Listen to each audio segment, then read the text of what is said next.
After years of independence, maybe after loss or divorce, you've found companionship again. He's charming, attentive, and he's suggesting you move in together. Your heart says yes, but something in your gut tells you to pause. That intuition? It's gold. Because at 60 and beyond, moving in with someone isn't just about romance. It's about protecting everything you've built: your peace, your independence, your financial security, and your dignity. Today, we're going to explore the 5 non-negotiable signs you absolutely must see before you even consider sharing your living space with a man. These aren't just suggestions. They're protective shields that can save you from devastating mistakes. Stay with me, because what I'm about to share could be the difference between your golden years being truly golden or becoming a cautionary tale. Welcome back to The Heart Code, where we dive deep into the psychology of relationships, especially for those of us who've lived long enough to know that wisdom beats wishful thinking every single time. I'm so grateful you're here today because this topic is crucial. If you're new here, please hit that subscribe button right now. We publish content specifically designed for mature women who refuse to settle for less than they deserve. And if you're a returning viewer, thank you for being part of this community. Do me a favor, hit that like button, drop a comment below sharing your thoughts or experiences, and please share this video with any woman who might need to hear this message. Your support through Super Thanks helps us continue creating this essential content, and we appreciate every single contribution, no matter the size. Now, let's dive into something that could change the trajectory of your entire future. Before we explore these 5 critical signs, let's establish something fundamental. Moving in with someone at 60 or beyond is categorically different from moving in with someone at 30. The stakes are exponentially higher. You're not just blending Netflix queues and closet space. You're potentially putting at risk retirement savings you can never rebuild, a home you may have spent decades paying for, health insurance and benefits that took years to secure, relationships with adult children and grandchildren, and, perhaps most importantly, the hard-won independence and peace you've cultivated. The dating landscape has changed dramatically. Many women over 60 are returning to romance after decades of marriage, or they're navigating relationships for the first time after focusing on career and family. The men in your age group are different too. Some are genuinely wonderful partners. Others are opportunists looking for a caretaker, a meal ticket, or someone to solve their problems. Your job is to know the difference before you hand over your house keys. Let's talk about something that makes many women uncomfortable but is absolutely essential. The statistics on elder financial abuse are staggering, and romantic partners are among the most common perpetrators. According to research, women over 60 lose billions of dollars annually to financial exploitation, often by people they trust intimately. I'm not sharing this to scare you. I'm sharing it to prepare you, because knowledge is your best defense, and skepticism, when balanced with openness, is actually a form of self-love. You've worked too hard and come too far to gamble with your security now. The first sign you absolutely must see before moving in with a man is complete financial transparency and responsibility. Notice I didn't say financial wealth. I said transparency and responsibility. These are entirely different things. A man doesn't need to be rich to be a good partner, but he absolutely needs to be honest and responsible about money. What does financial transparency look like? It means he willingly discusses his financial situation without evasion or defensiveness. He's open about his income, his debts, his credit situation, and his spending habits. He doesn't hide purchases or maintain secret accounts. He doesn't get angry when you ask reasonable questions about finances. He understands that at this stage of life, financial compatibility isn't just practical, it's essential for the relationship's survival. Financial responsibility means he lives within his means. He has a budget and follows it. He doesn't have a pattern of borrowing money from friends, family, or previous partners. He pays his bills on time. He has some form of retirement savings or pension, even if modest. He doesn't blame others for his financial situation. He takes ownership of past mistakes and demonstrates he's learned from them. He doesn't pressure you for money or expect you to solve his financial problems. This is critical. A financially responsible man at this age understands that each person brings their own resources to the relationship, and neither should be exploited. Here's what financial transparency and responsibility does not look like, and these are massive red flags that should stop you in your tracks. He's vague about his financial situation, saying things like, "I'm doing fine, don't worry about it." When you ask legitimate questions, he has a history of bankruptcies, foreclosures, or evictions that he either hides or dismisses as bad luck, rather than accepting any responsibility. He's currently in significant debt but has no concrete plan to address it. He's borrowed money from previous partners or family members and hasn't paid it back. He expects you to pay for most expenses while you're dating, but talks about shared expenses once you move in together. He pressures you to add his name to your property deed, your bank accounts, or your credit cards shortly after suggesting you move in together.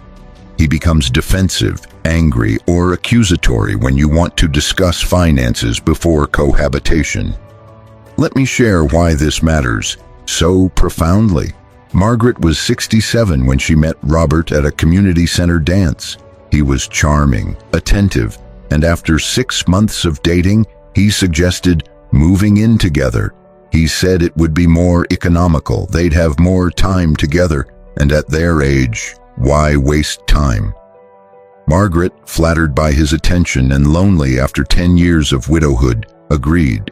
She owned her home outright, had a comfortable pension, and had saved diligently. Robert moved into her house. Within 3 months, a pattern emerged. He wasn't contributing to household expenses as promised.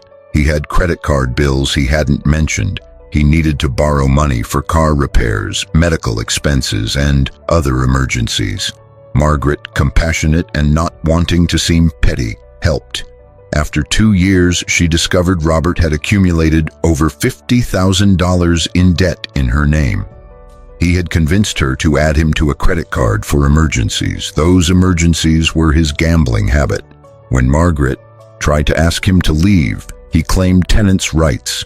It took her 8 months and thousands in legal fees to evict him from her own home.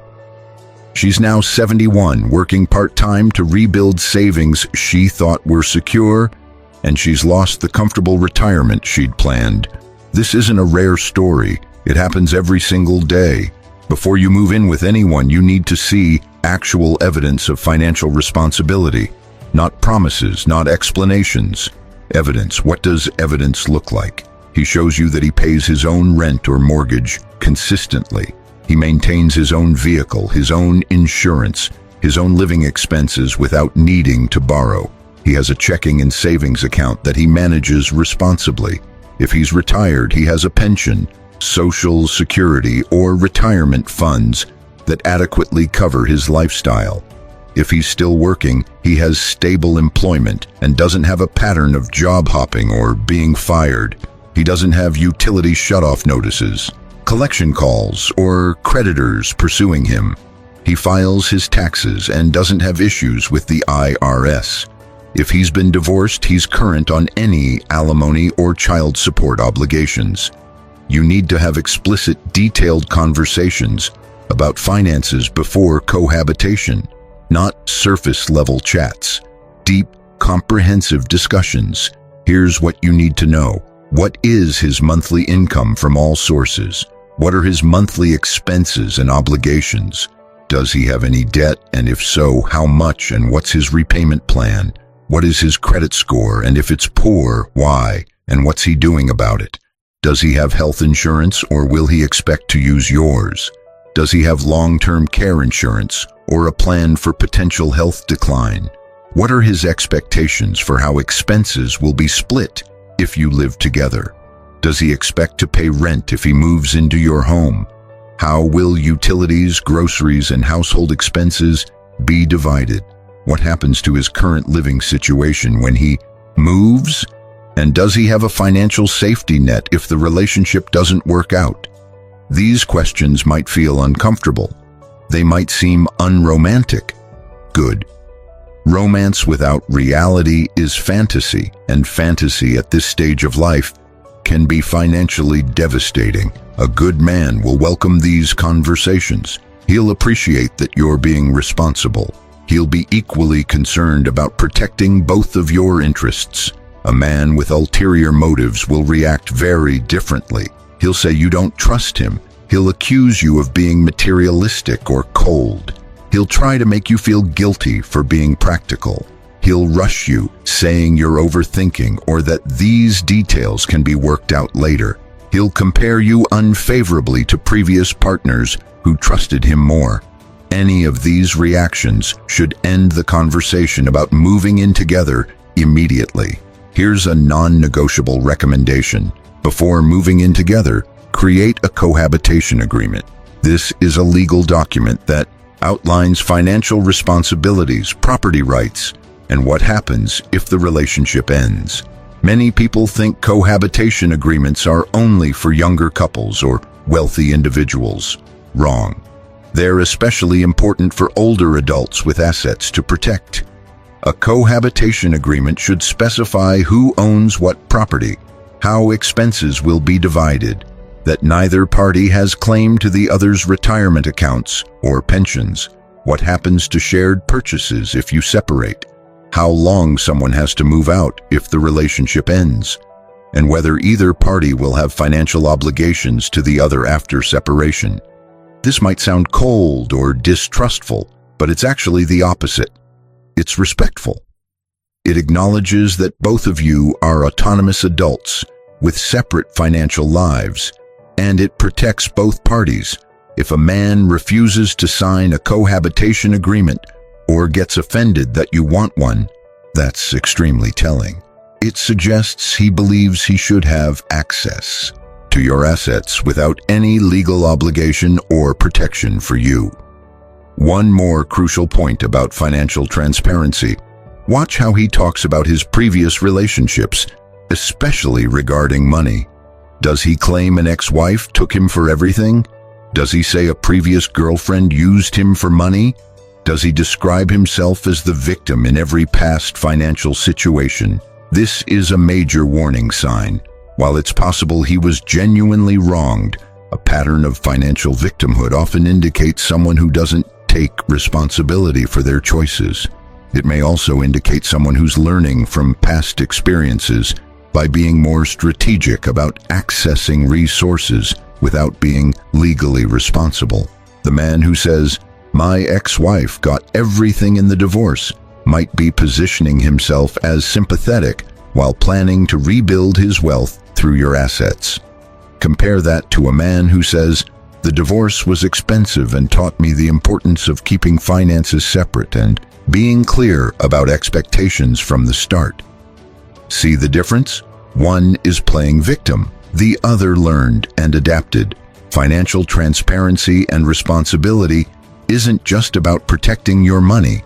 It's about fundamental character. A man who's honest and responsible about finances is likely honest and responsible in other areas. A man who's evasive, irresponsible, or opportunistic about money will bring those same qualities into every aspect of your shared life.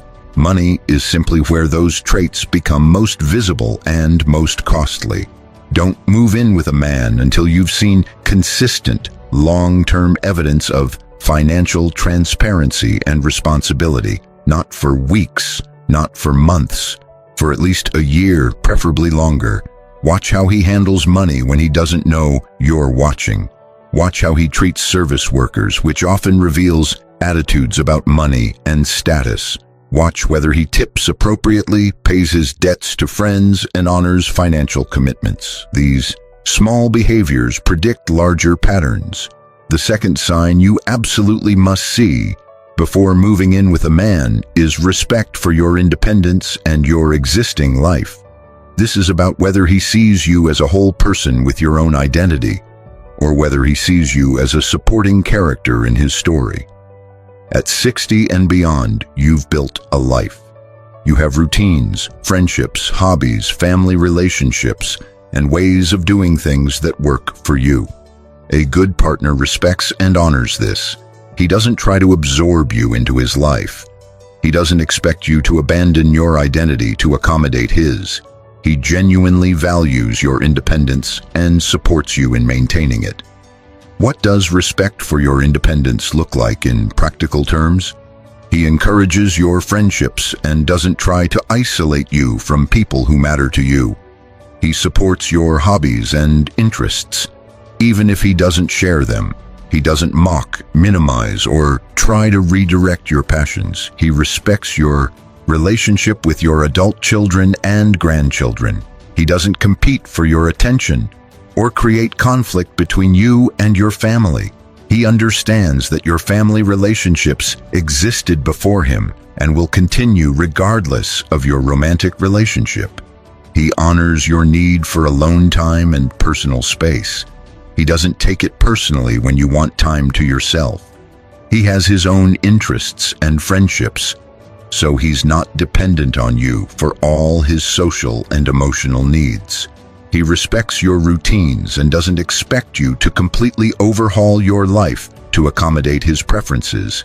He values your opinions and doesn't try to override your decisions about your own life. He sees you as an equal partner, not as someone he needs to manage or improve. Here's what lack of respect for your independence looks like, and these are serious red flags. He criticizes your friends or tries to limit time you spend with them. He makes negative comments about your family or creates drama that forces you to choose between him and them. This is classic isolation behavior. He dismisses your hobbies as silly or a waste of time and pressures you to spend that time with him instead. He gets sulky, angry, or passive-aggressive when you do things without him. He has no interests or friends of his own and expects you to be his entire social world. He makes unilateral decisions about how you'll spend your time together without consulting you. He talks about moving in together as you joining his life rather than building a shared life. He expects you to adapt to his schedule, his routines, his preferences, while showing no willingness to adapt to yours. He frequently says things like, "When we live together, you won't need to do that anymore," referring to activities that are important to you. Let me tell you about Dorothy. She was 63, retired from teaching, and deeply involved in her community. She volunteered at the library, had a book club she'd been part of for 20 years, took art classes, and saw her grandchildren twice a week. She met Franklin at a gallery opening. He was retired from business, charming, and very interested in her. 6 months into dating, he suggested she move into his condo. It was nicer than her apartment, in a better neighborhood, and he painted it as practical. Dorothy agreed. Almost immediately, things changed. The book club met in the evening, and Franklin didn't like her driving at night. Could she ask them to meet during the day instead? Her art class was on the same night Franklin's favorite shows aired. Couldn't she record her shows? No, he wanted to watch together. That was couple time. Her grandchildren were loud and messy. Could she see them at their parents' house instead of having them to the condo? It happened gradually, so gradually that Dorothy didn't recognize the pattern until she'd been living with Franklin for a year and realized she'd given up everything that made her life rich and meaningful. When she tried to reclaim these activities, Franklin became hostile. He'd made sacrifices to accommodate her, he claimed. Why was she being selfish? The relationship ended badly, and Dorothy spent 2 years rebuilding the connections and activities she'd abandoned. She's now 68 and says the experience taught her that a man who truly loves you wants you to flourish, not shrink. Before moving in with a man, you need to see that he actively supports your independent life over a significant period, not just tolerates it. Actively supports it. What does active support look like? He asks about your activities with genuine interest. He remembers details about your friends, your family, your hobbies. He encourages you to pursue opportunities that matter to you, even if it means less time with him. If you mention wanting to take a class, join a group, or start a project, he's enthusiastic and asks how he can support you. He's secure enough in himself and the relationship that your independence isn't threatening. He has his own rich, independent life, so he's not trying to make you his entire world.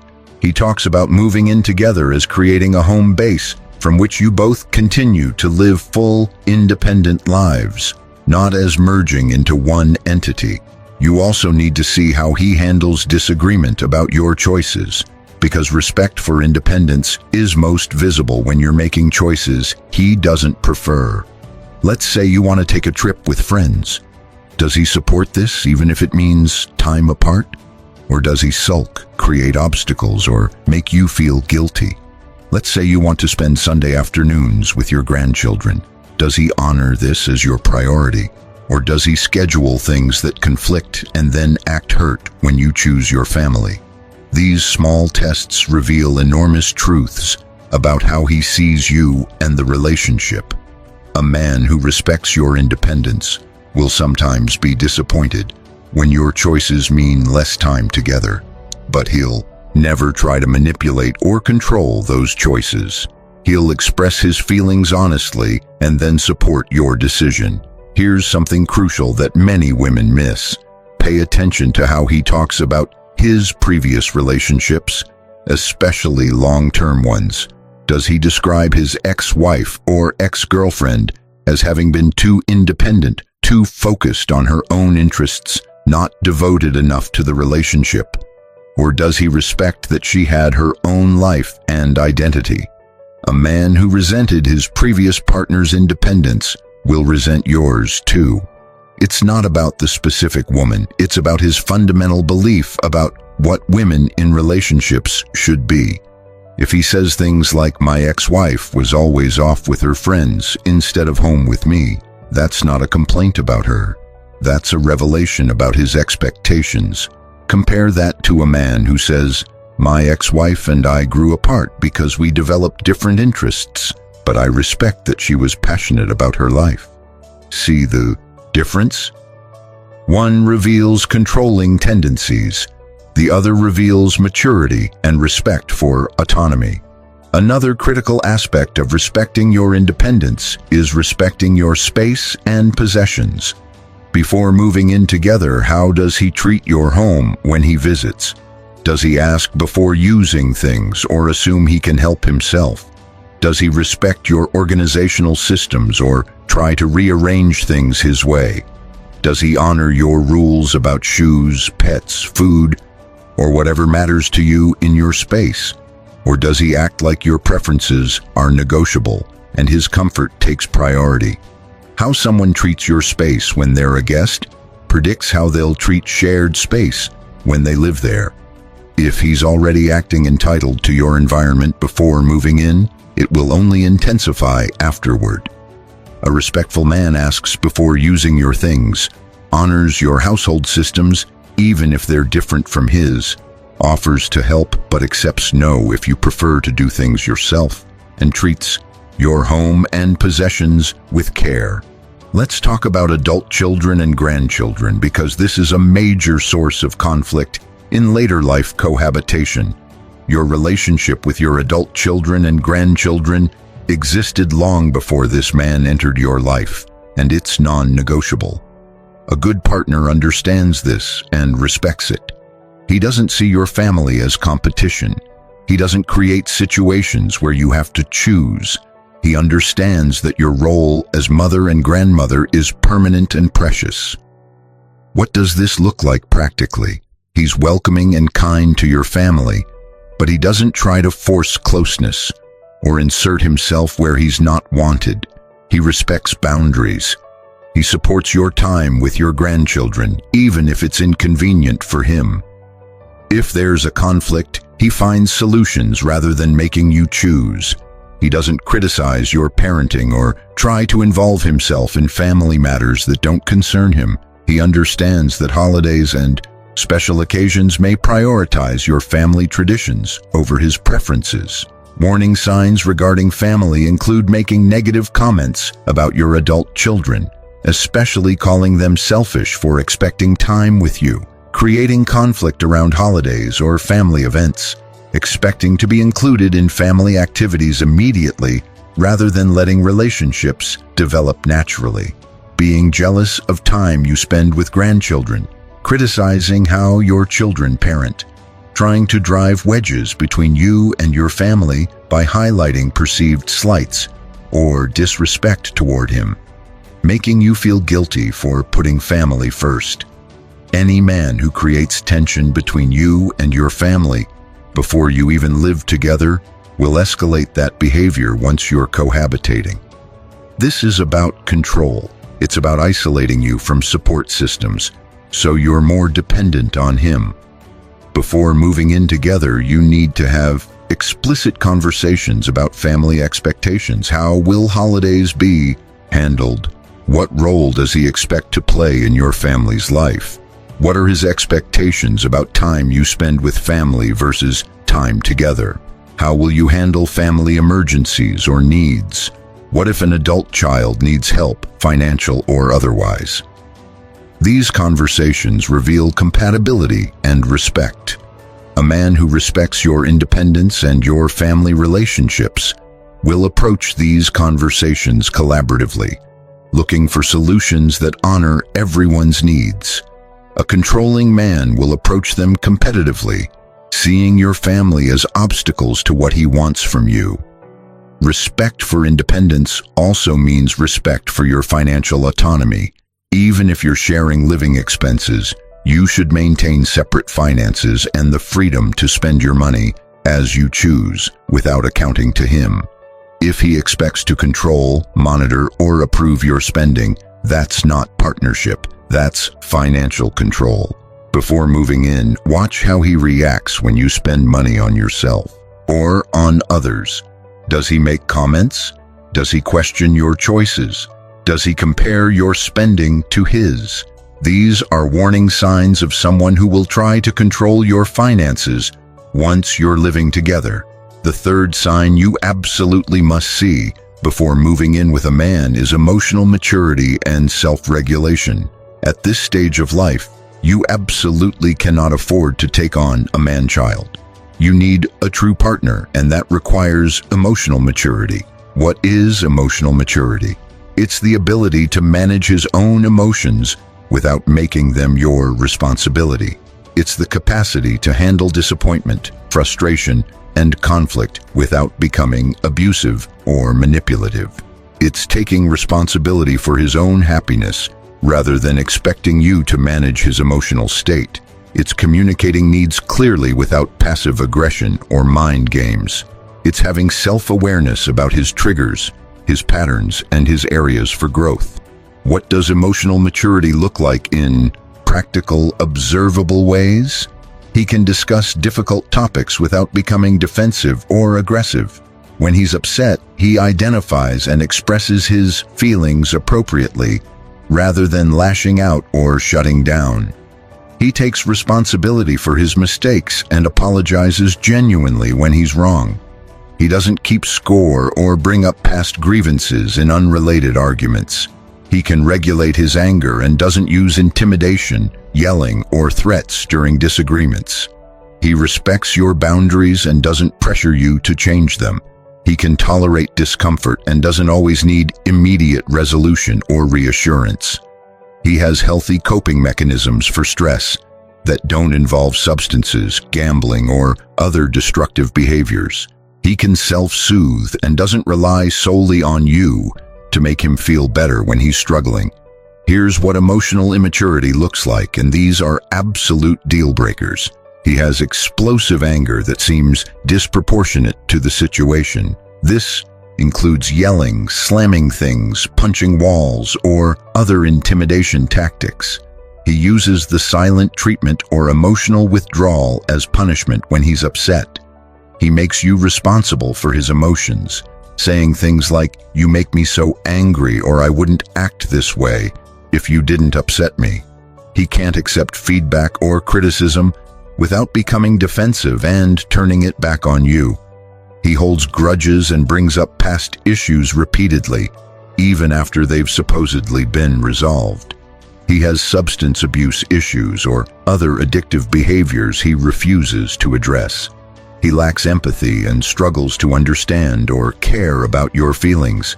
He's emotionally volatile with mood swings that keep you walking on eggshells. He uses guilt, manipulation, or playing the victim to get what he wants. Let me share Patricia's story. She was 68 when she met Alan, who was 72.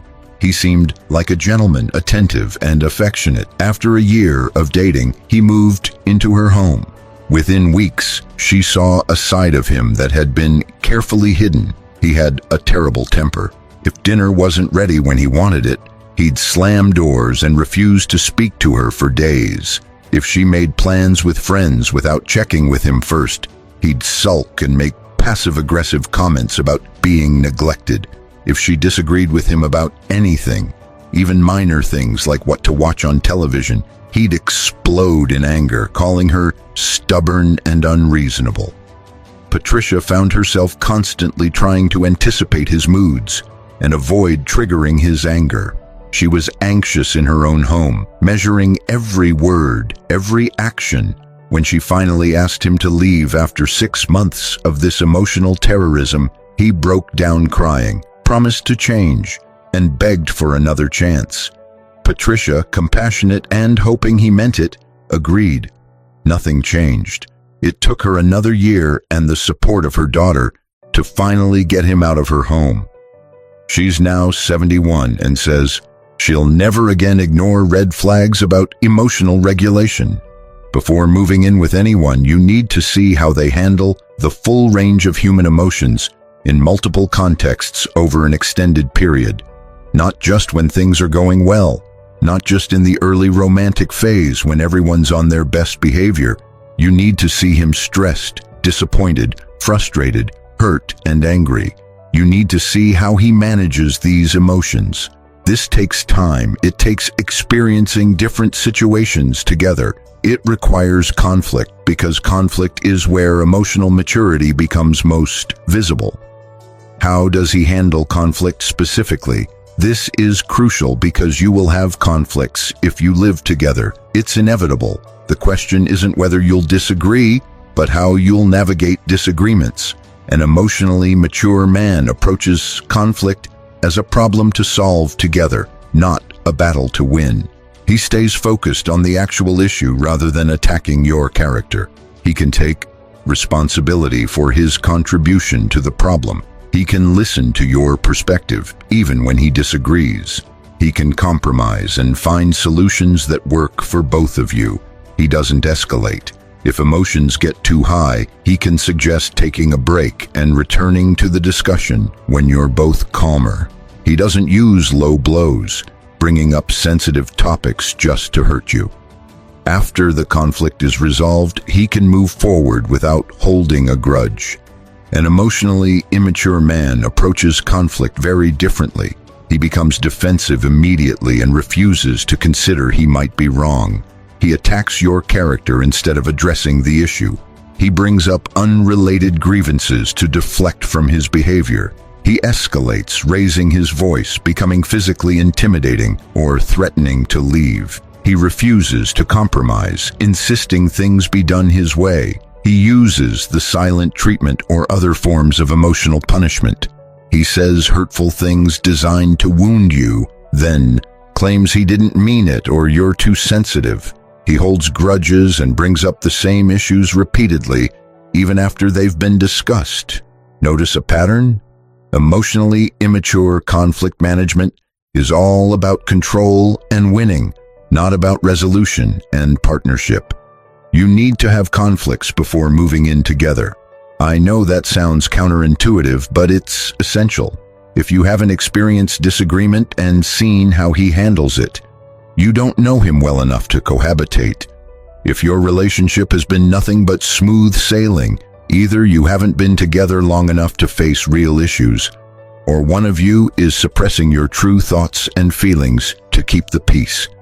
Neither of these situations provides good data about compatibility for living together.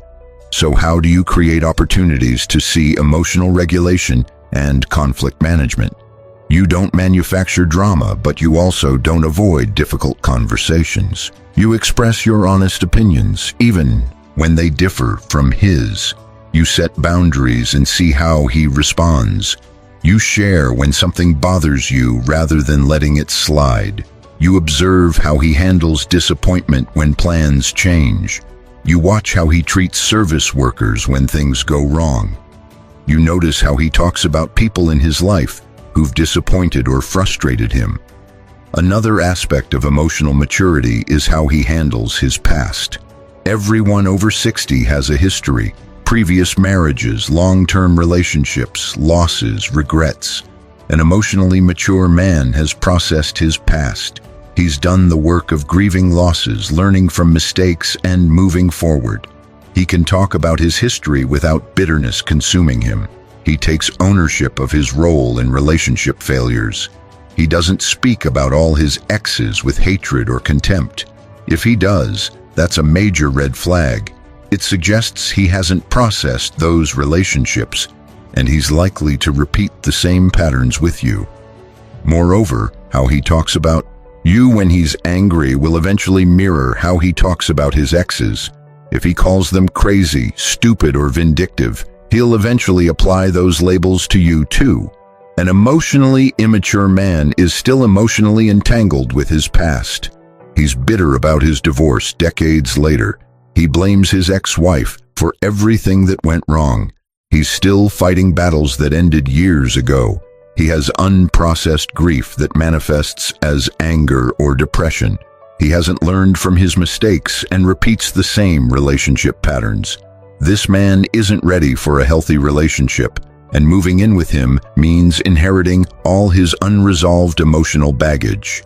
Let's talk about addiction and compulsive behaviors, because these are major red flags regarding emotional regulation.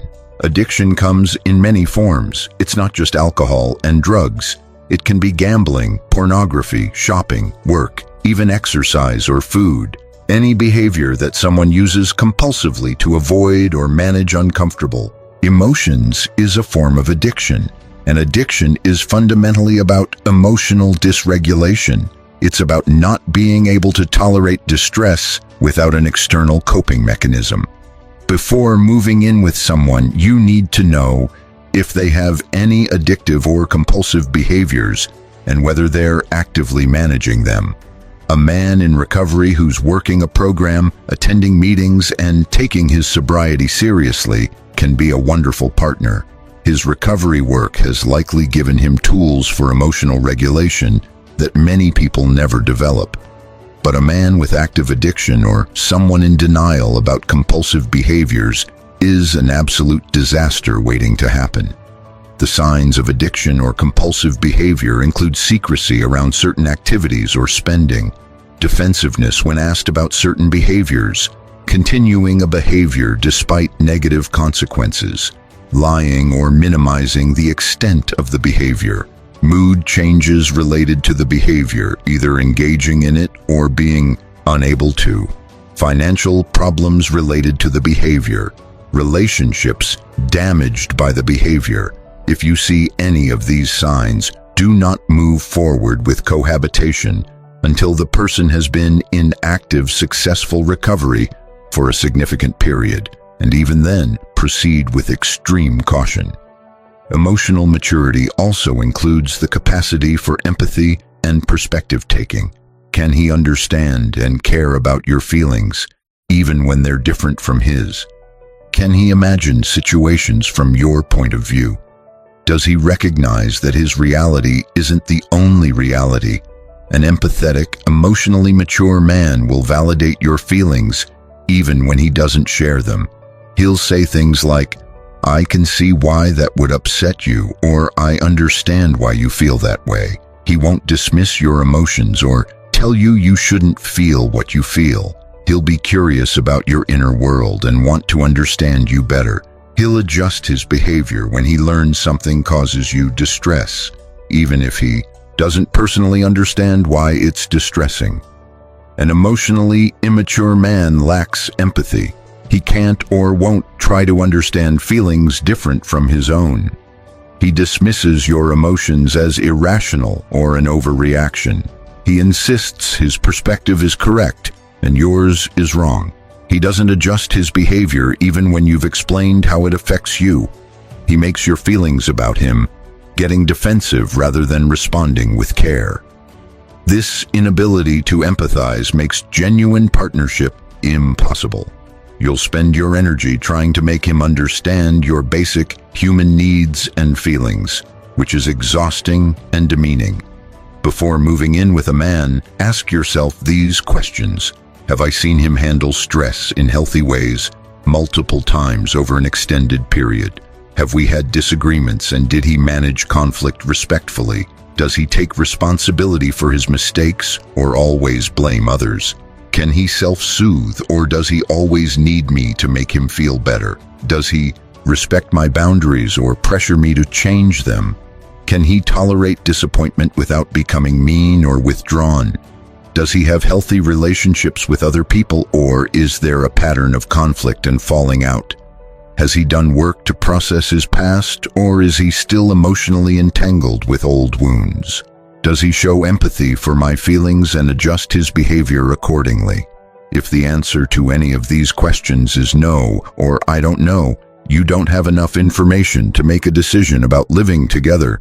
Emotional maturity isn't something someone can fake for a few dates. It shows up in patterns over time. Take the time to see those patterns clearly. The fourth sign you absolutely must see before moving in with a man is consistent respect for boundaries and consent. This is about whether he sees you as an autonomous person with the right to make choices about your own body, your own space, your own time, and your own life, or whether he sees you as someone who should comply with his wishes. Boundaries and consent aren't just about sex, though that's certainly included. They're about every aspect of your interaction. A man who respects boundaries and consent will honor your no without punishment or manipulation. He'll ask rather than assume. He'll be more concerned with your comfort than with getting what he wants. He'll recognize that your needs and preferences are just as important as his. What does respect for boundaries look like practically? He asks before touching you, especially in the beginning of the relationship, and he pays attention to your body language and verbal cues. If you stiffen, pull away, or say no, he stops immediately without making you feel guilty. He respects your sexual boundaries completely, never pressuring you to do things you're uncomfortable with. He understands that consent is ongoing and can be withdrawn at any time. He honors your need for personal space and alone time without taking it as rejection. He respects your time and doesn't expect you to be available whenever he wants. He asks before making plans that involve you rather than assuming your availability. He respects your boundaries with your possessions, your home, and your personal information. He doesn't go through your phone, your mail, or your belongings. He respects your emotional boundaries, not pushing you to share more than you're comfortable with or to process feelings on his timeline. He respects your right to say no to anything, anytime, for any reason, and he doesn't punish you for it. Here's what disrespect for boundaries looks like, and these are serious warnings. He pushes for physical intimacy before you're ready and makes you feel guilty for setting limits. He tries to convince you to change your sexual boundaries using pressure, coercion, or manipulation. He doesn't stop when you say no or shows reluctance. He gets angry, sulky, or withdrawn when you set any boundary. He violates boundaries you've clearly stated, then apologizes and promises not to do it again, but repeats the behavior. He goes through your personal belongings, phone or email, justifying it by saying he's just curious or checking because he cares. He shows up uninvited or contacts you excessively, not respecting your need for space. He makes plans that involve you without asking, then gets upset when you can't or won't participate. He shares your personal information with others without your permission. He pressures you to share information or feelings you're not ready to share. Let me tell you about Helen. She was 65 when she met Gregory, who was 69. Early in dating, she noticed small boundary violations. He'd show up at her house without calling first. He'd take food off her plate at restaurants without asking. He'd hug her or try to hold her hand before she'd indicated she was comfortable with that level of physical intimacy. Helen, not wanting to seem uptight, didn't say anything. She told herself these were small things and she should be flattered by his enthusiasm. After 6 months, Gregory suggested moving in together. Helen, who'd been lonely and appreciated the companionship, agreed. The boundary violations escalated immediately. He expected sex whenever he wanted it and became angry when Helen wasn't in the mood. He went through her phone and confronted her about male friends, accusing her of cheating. He opened her mail and questioned her spending.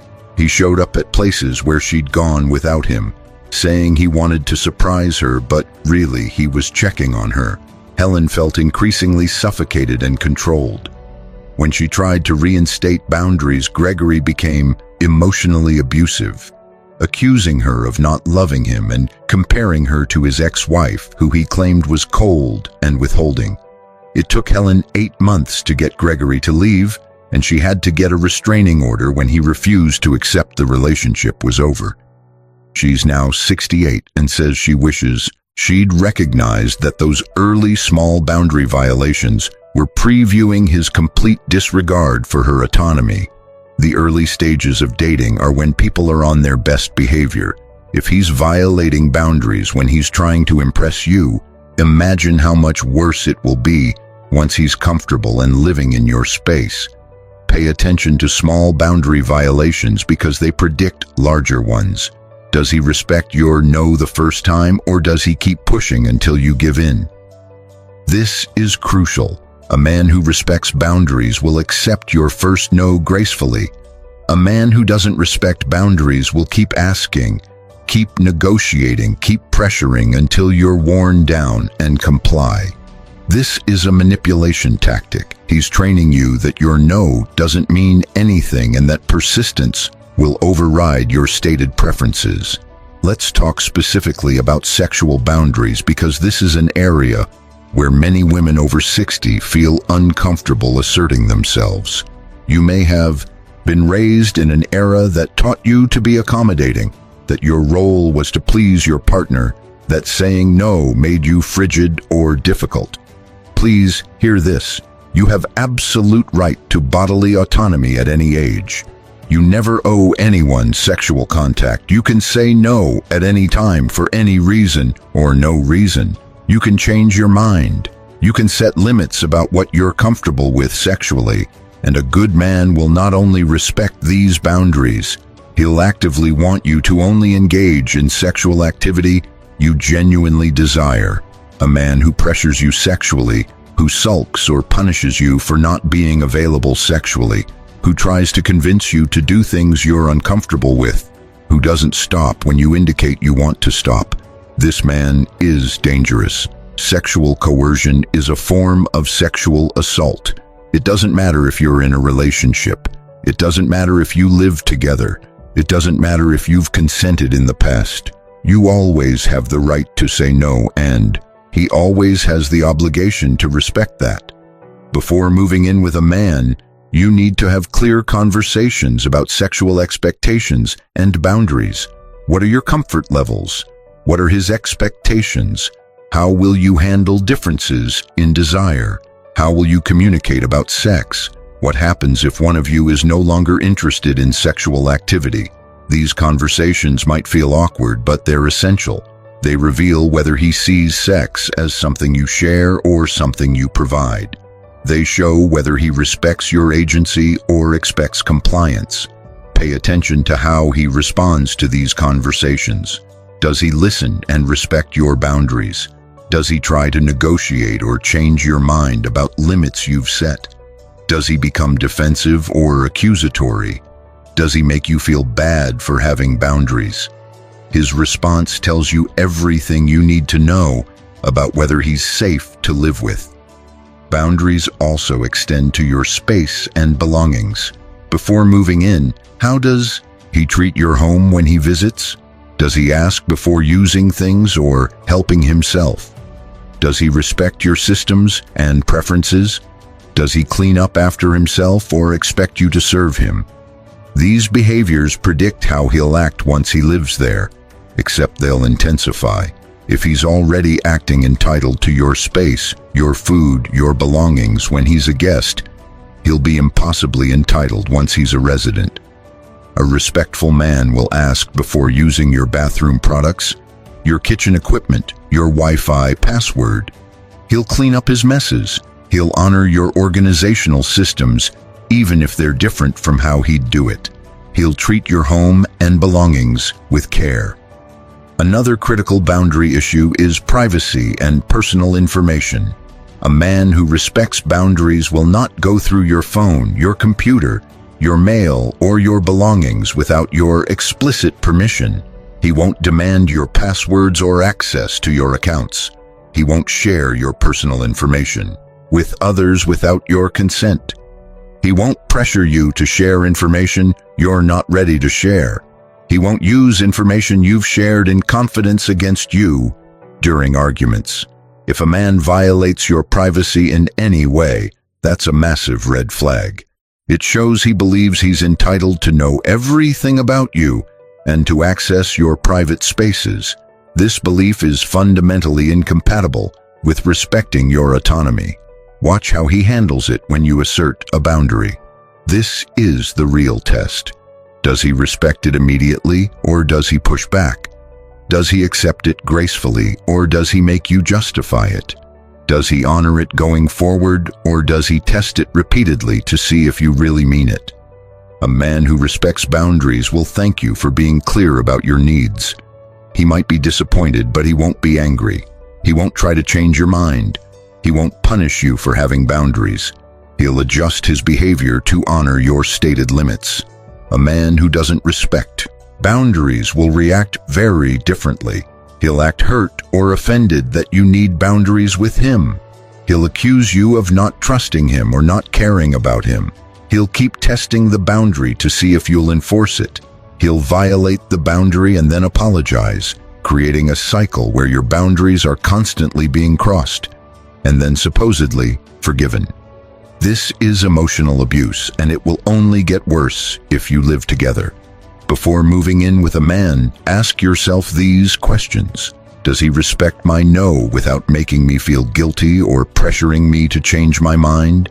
Does he ask before assuming he can touch me, use my things, or access my space? Does he respect my sexual boundaries completely? Does he honor my need for alone time and personal space? Does he respect my privacy and not go through my personal belongings or information? When I assert a boundary, does he respect it or does he push back? Does he have healthy boundaries of his own, or is he overly enmeshed and expect the same from me? If the answer to any of these questions is concerning, do not move forward with living together. Respect for boundaries and consent is fundamental to a safe, healthy relationship. Without it, you're setting yourself up for a controlling, potentially abusive situation. The fifth and final sign you absolutely must see before moving in with a man is a clear, realistic vision for the relationship that aligns with yours. This is about making sure you're building the same life. At this stage, you cannot afford to waste time on someone who wants something fundamentally different than you do. You need clarity about expectations, intentions, and the future you're building together. What does a clear, aligned vision look like? He can articulate what he wants from the relationship, and it matches what you want. He's looking for the same level of commitment you are. If you want marriage, he's open to marriage. If you want committed partnership without legal ties, he respects that. He has realistic expectations about what living together will look like, and so do you. You've discussed practical matters like household responsibilities, finances, healthcare, and what you'll do if the relationship doesn't work out. You're aligned on major lifestyle issues like where you'll live, how you'll spend time, how you'll handle family, and what you want your daily life to look like. He's committed to working on the relationship and growing together. He sees the relationship as a partnership between equals, not a hierarchy where one person serves the other. What does misalignment or lack of clarity look like? He's vague about what he wants from the relationship and deflects when you try to have concrete conversations. He says things like, "Let's just see where this goes," or "Why do we need to label it?" when you're trying to establish clarity about commitment. His vision for living together is fundamentally different from yours. Maybe you envision maintaining some independence and he wants complete enmeshment, or vice versa. He has unstated expectations that only become clear once you're living together. He expected you to do all the cooking, cleaning, and caregiving, but he never said that explicitly before you moved in. He's not willing to discuss difficult topics like what happens if one of you becomes ill, what happens if the relationship ends, or how you'll handle family conflicts. He becomes defensive or accusatory when you try to have planning conversations, acting like you're being difficult or unromantic. Let me share Beatrice's story. She was 61 when she met Samuel, who was 66. They dated for a year and the relationship seemed solid. When Samuel suggested moving in together, Beatrice agreed, excited about building a life with him. They never had detailed conversations about expectations and vision. Beatrice assumed they'd split household responsibilities since they were both retired. Samuel assumed Beatrice would handle all domestic work since his ex-wife always had. Beatrice envisioned them each maintaining their own social lives while also having couple time. Samuel expected them to do everything together. Beatrice thought they'd keep finances separate with a shared account for household expenses. Samuel thought they'd pool everything. These misalignments created constant conflict. Beatrice felt like an unpaid housekeeper and resented Samuel's expectation that she'd serve him. Samuel felt neglected when Beatrice spent time with friends and accused her of not being committed to the relationship. The relationship deteriorated quickly, but separating was messy because they'd never discussed what would happen if things didn't work out.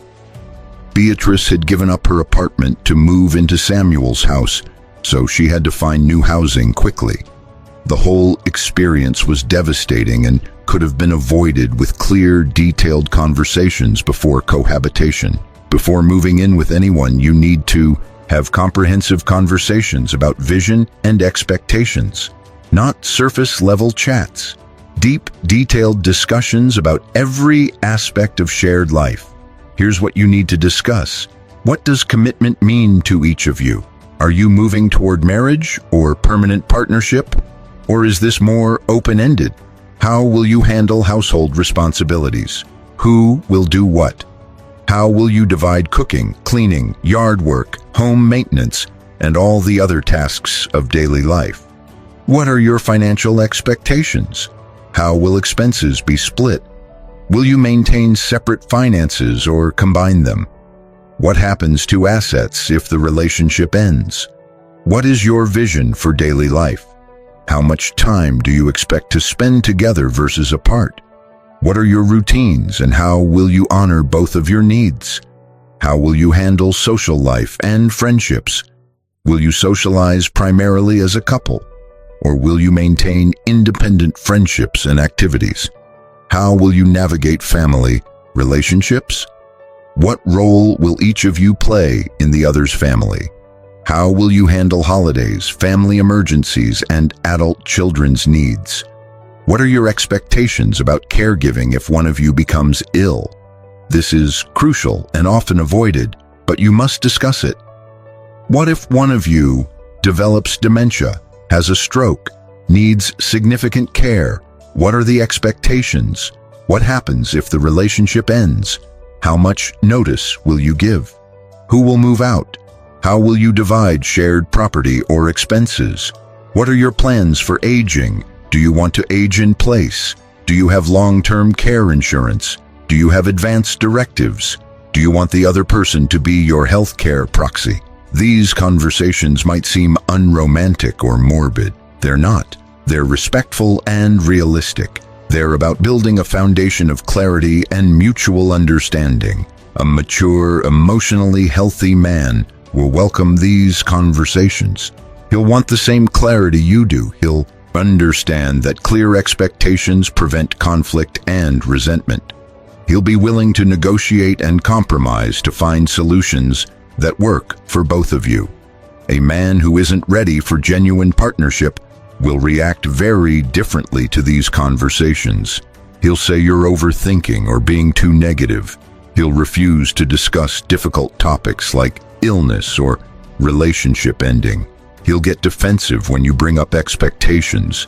He'll be vague and evasive rather than clear and concrete. He'll say things will work themselves out rather than planning proactively. Pay attention to whether his words match his actions. He might say he values equality and partnership, but does his behavior demonstrate that? Does he expect you to do all the emotional labor of planning, coordinating, and managing the relationship? Does he contribute equally to household tasks when he visits, or does he expect to be served? Does he talk about your future together using we language, or is it more about what you'll do for him? Actions always reveal more than words. Before committing to living together, watch the patterns. They predict the future. Another critical aspect of aligned vision is understanding each other's deal breakers.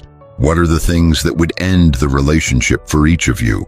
This might include infidelity, financial irresponsibility, addiction, abuse, or other serious issues. But it might also include things like refusing to respect boundaries with adult children, expecting one person to give up their independence, or refusing to contribute fairly to household life. You need to know each other's deal breakers before you move in together, and you need to be honest about whether you can realistically meet each other's expectations. If his deal breaker is having sex every day and you're not interested in that level of sexual activity, that's important to know before cohabitation.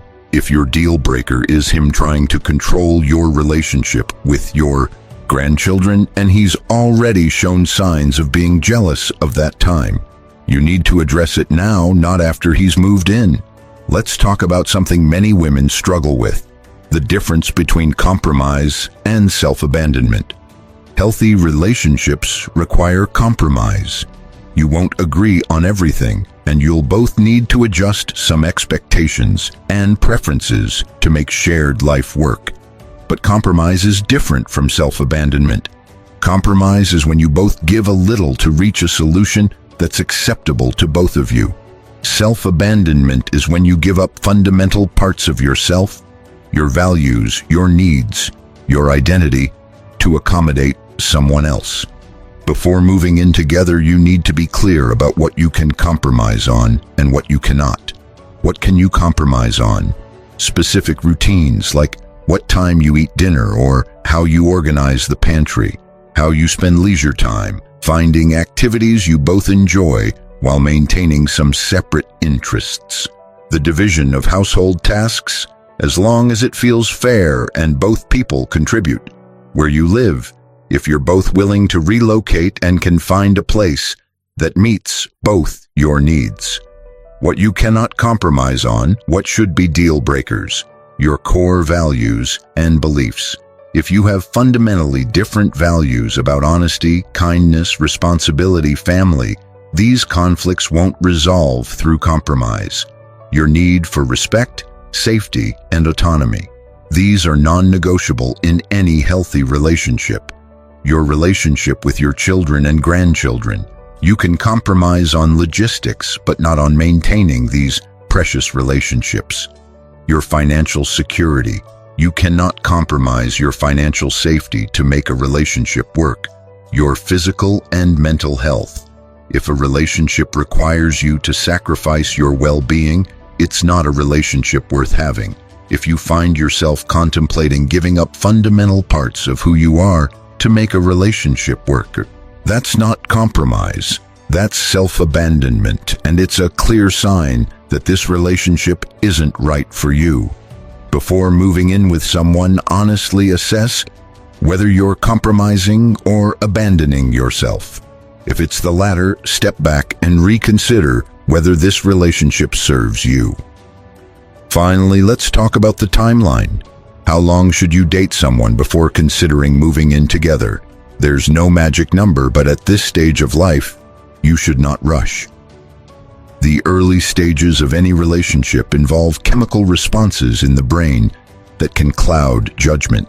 You're flooded with dopamine, oxytocin, and other chemicals that make you feel euphoric and bonded. This is lovely, but it's not a good state for making major life decisions. This chemical phase typically lasts 6 months to 2 years. During this time, you're seeing the best version of the person. They're on their best behavior, trying to impress you. You're more forgiving of flaws and more likely to rationalize concerning behaviors.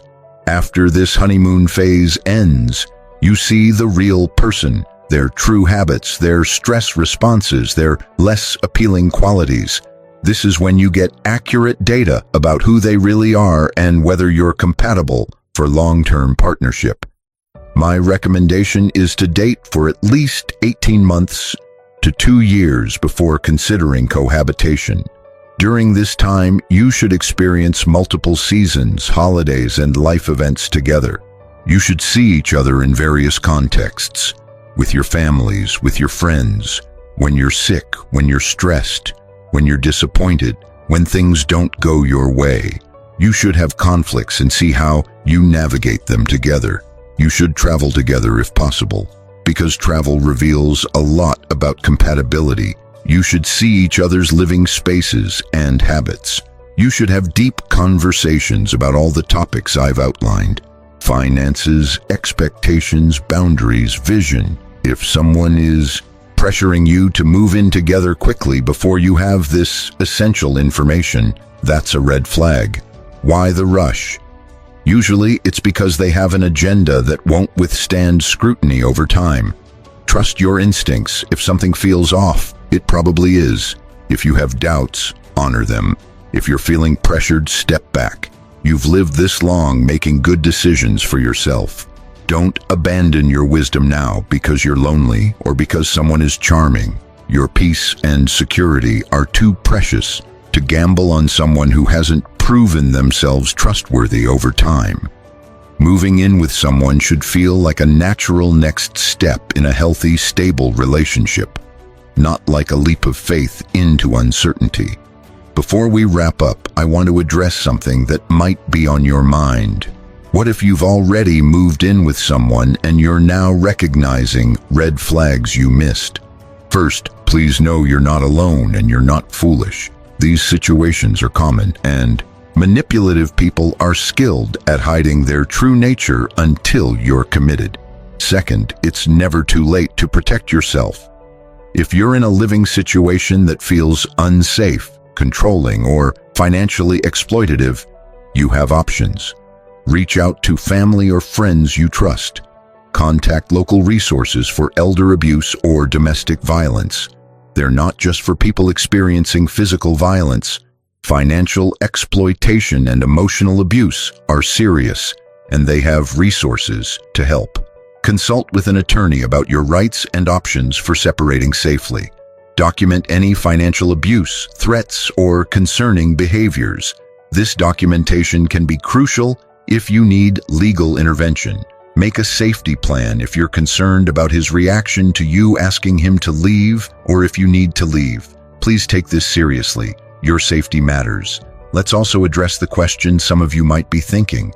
Does this mean I should never trust anyone? Should I be suspicious and closed off? Absolutely not. These guidelines aren't about being cynical or distrustful. They're They're about being wise and discerning. There are wonderful men out there who will meet every single one of these criteria. Men who are financially responsible, who respect your independence, who are emotionally mature, who honor your boundaries, and who share your vision for partnership. These men exist, and they're worth waiting for. What I'm encouraging you to reject is the idea that you should settle for less than you deserve, just to avoid being alone. Loneliness is uncomfortable, but it's far better than being trapped in a living situation with someone who exploits, controls, or disrespects you. You deserve a partner who enhances your life, not one who complicates or diminishes it. I also want to speak to those of you who might be thinking this is too much work, too many questions, too much scrutiny. Here's what I know.